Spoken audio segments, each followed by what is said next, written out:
सिकंदर को हराने वाले चंद्रगुप्त मौर्य का निर्माण आचार्य चाणक्य ने किया था। आचार्य चाणक्य ने उनकी प्रतिभा को पहचान कर कम उम्र में ही उन्हें युद्ध कला, शास्त्रों का ज्ञान और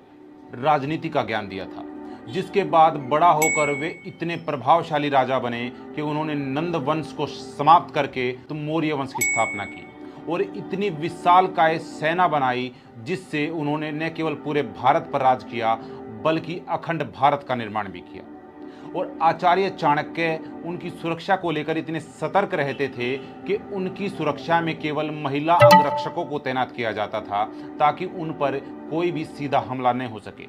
और इससे भी जरूरी बात यह है कि चाणक्य हमेशा इस बात का ध्यान रखते थे कि चंद्रगुप्त मौर्य को भोजन में थोड़ा थोड़ा विष देते रहते थे, जिसके कारण यदि किसी भी राजा को उस समय विष देकर मार दिया जाता था, परंतु चंद्रगुप्त मौर्य इस चीज में सक्षम हो चुके थे धीरे धीरे भोजन में विष खाने के पश्चात कि यदि उनको कोई भी जहर देता तो तुरंत वे उसको सह सकते थे और उनकी मृत्यु नहीं होती उस चीज से।